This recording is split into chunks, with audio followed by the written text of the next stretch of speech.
आप देख रहे हैं आई रिपोर्टर लाइव न्यूज नेटवर्क, देश का बढ़ता हुआ न्यूज चैनल। সবাইকে নমস্কার জানিয়ে বলছি, প্লিজ দয়া করে কেউ কাউন্টিং এজেন্টরা এবং প্রার্থী ক্যান্ডিডেটরা তারা ভোটিং এলাকা ছেড়ে আসবেন না।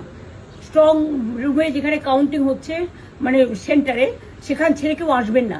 এটা বিজেপির প্ল্যান। প্রথম 2-3 রাউন্ডে আমি কালকে থেকেই বলছি যে ওদেরগুলো আগে দেখাবে, আমাদেরগুলো পরে দেখাবে। এবং অনেক জায়গায় 2-3 রাউন্ড কাউন্টিং করার পরে প্রায় 100টা জায়গায় কাউন্টিং বন্ধ করে রেখে দিয়েছে। এবং কল্যাণীতে ধরা পড়েছে 7টা মেশিন, যেখানে কোনো মিল নেই। এটা টোটাল ফোর্স পুলিশ, সেন্ট্রাল ফোর্সকে দিয়ে চারিদিকে তৃণমূল কংগ্রেসের উপর অত্যাচার করছে, অফিস ভাঙছে, জোর করে দখল করছে। এসআইআর নামে আপনারা দেখেছেন ভোট লুট করেছে যাতে যে সিটগুলো জিততে পারে।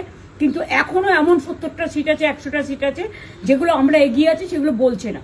টোটালটাই মিথ্যে নিউজ খাওয়াচ্ছে। আগে ডিআইসিও এই খবরগুলো দিত, কিন্তু তাকে কালকে চেঞ্জ করে দেওয়া হয়েছে।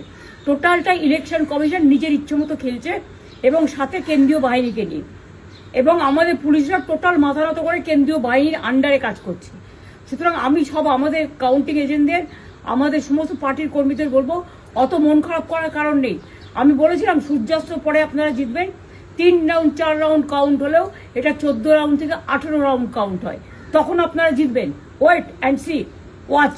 আমরা সবাই আপনাদের সাথে আছি, আপনারা কেউ ভয় পাবেন না, নিশ্চিন্তে থাকুন। আমরা বাঘের বাচ্চার মতো লড়াই করে যাবো।